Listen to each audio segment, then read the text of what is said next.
Good afternoon and welcome to the Midday News. Here's what we have in the bulletin. 3 of 6 injured in mass shooting released from hospital.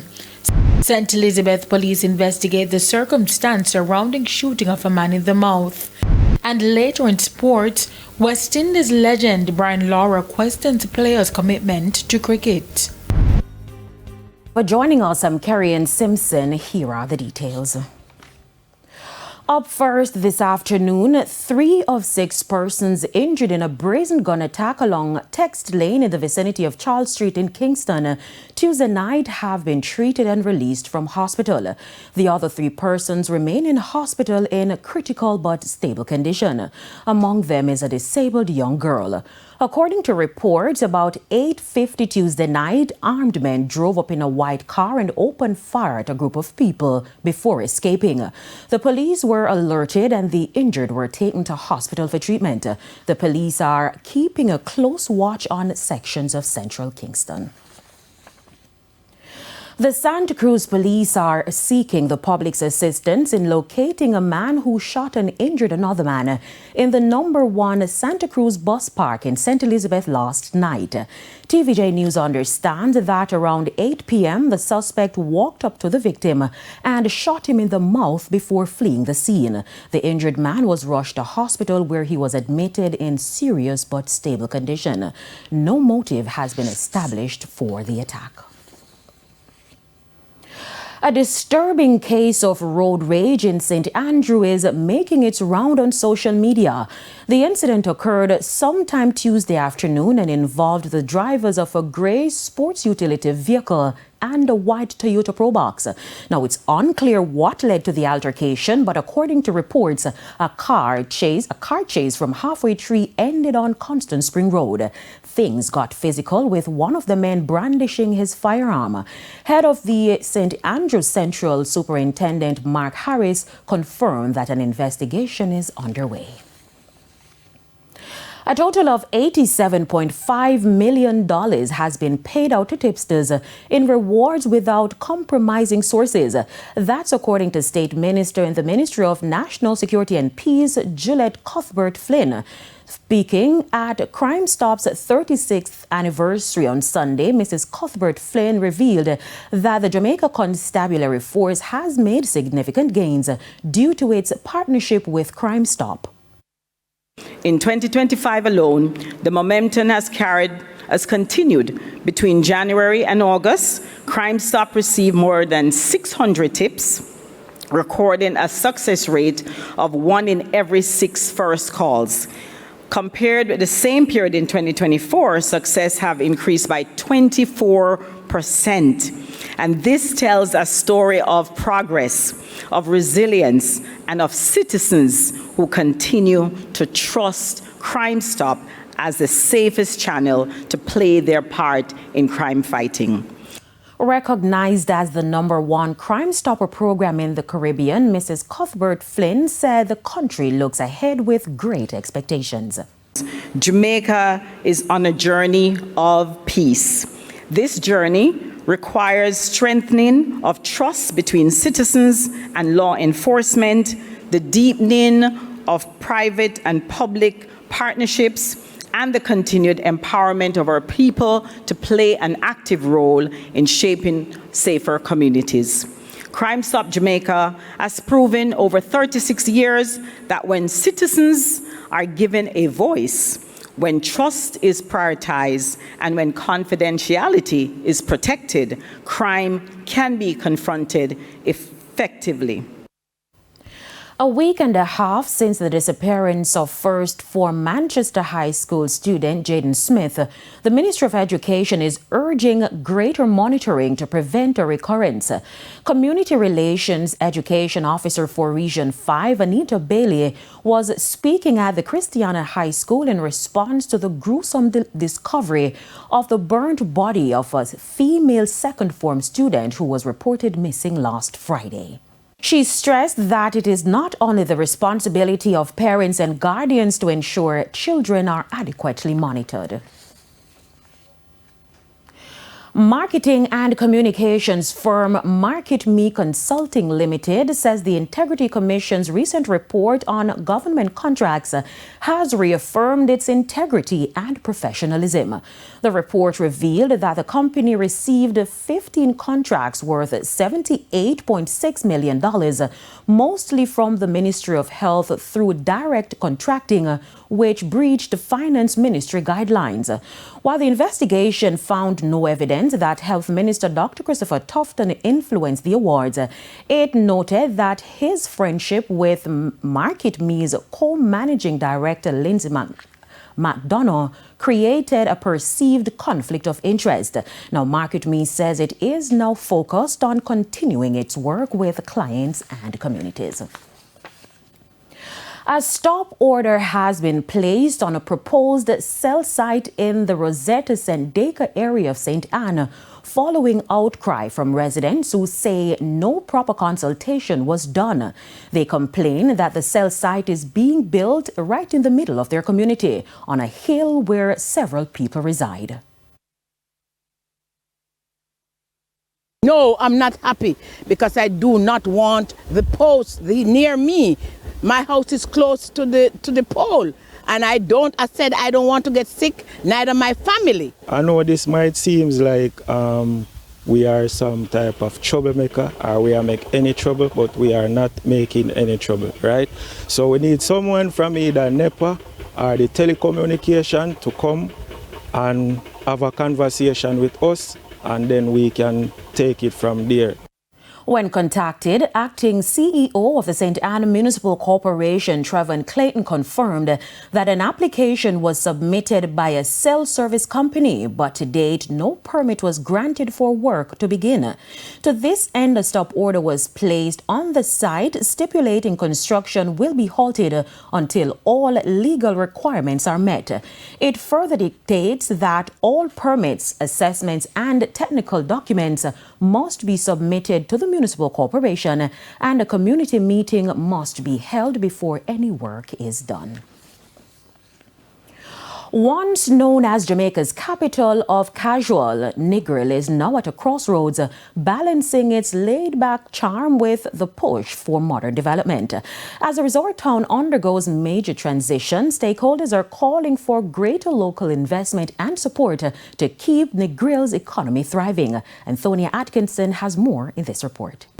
As Negril undergoes a period of significant transition, prominent hotelier Richard Wallace is calling for increased support from local tourists and the government to help revitalize the resort town's economy and sustain its appeal. Mr. Wallace, whose properties have served both local and international visitors for decades, emphasized that more Jamaicans need to choose Negril as their getaway destination. What I want to do is appeal to everybody to let's do the right thing. Don't just point fingers at who is not doing what. Let us do what we can for ourselves and add to the product. Each person doing something in Negril will make Negril a better place without having to wait on the government. You know, the government, yes, we are going to continue to pressure them to do what they need to do. And, you know, we have a new MP now, 2 new MPs for Western Hanover and Western Westmoreland. So hopefully we can engage them to come together and work with the government in getting some of these things done. He noted that Negril's tourism landscape is changing with new expectations from travelers. The demographics is changing, and the type of people that used to come to Negril and support Negril are dwindling, and so we need to attract new people. So what these new tourists want are things to do separate and apart from just the beach. People want more than just the beach. They want attractions, they want nightlife, they want culinary experiences, they want adventure. And so these things we need to provide here. At the same time, newly elected Member of Parliament for Western Westmoreland Ian Hales has outlined a series of plans for Negril. Beautification of Negril, drain cleaning and drains in Negril that needs, I think every time the rain falls, the boulevard flood. We don't have adequate street light in Negril. The roundabout is a concern. The development of the tourism product is a concern in ensuring that the smaller operators can find a place or synergies to work with the larger international conglomerate in terms of ensuring that they can play and they can survive within the tourism sector. As Negril continues to evolve, the message from stakeholders is clear. The future of the resort town depends not just only on international visitors and government projects, but also on Jamaicans choosing to vacation at home and reinvesting in their own communities. Anthony Atkinson, TVJ News. The Mandeville Regional Hospital Urology Department recently received several pieces of equipment valued at over $2 million from the Manchester Wellness Foundation. Consultant urologist at the hospital, Dr. Davon Mitchell, says the equipment will enhance the efficiency of the department.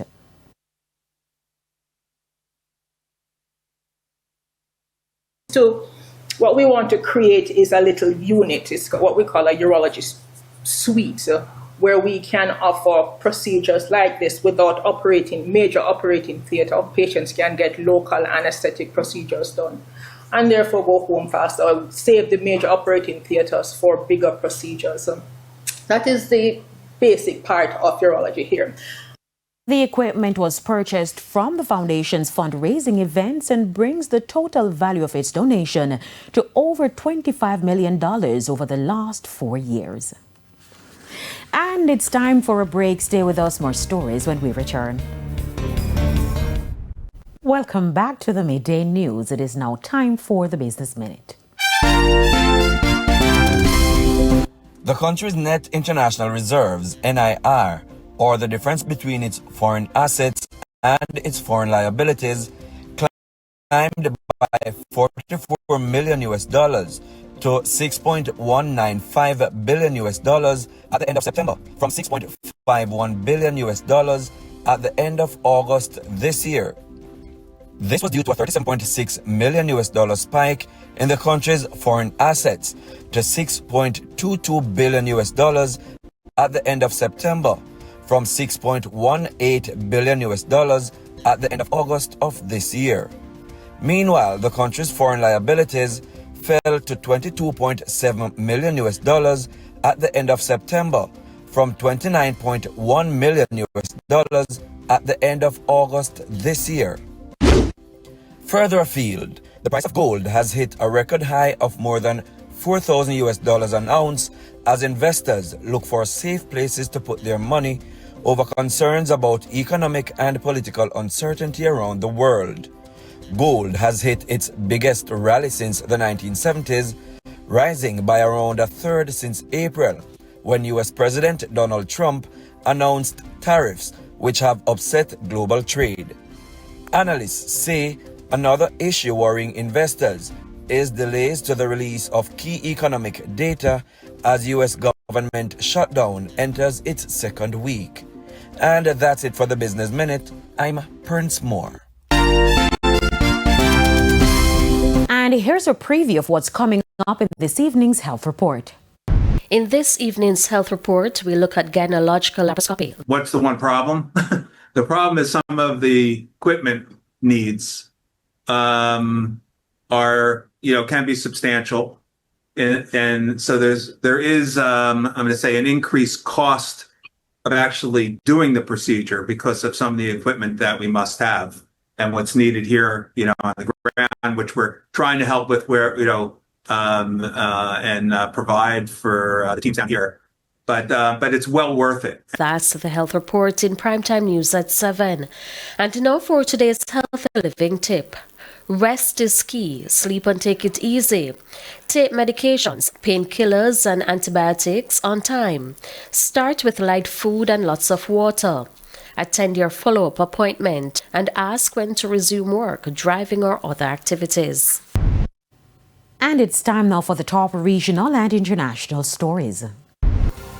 In the region, police in Guyana say they have seized several guns, ammunition, and a small wooden boat following a 4-day marijuana eradication operation in the Upper Berbice River.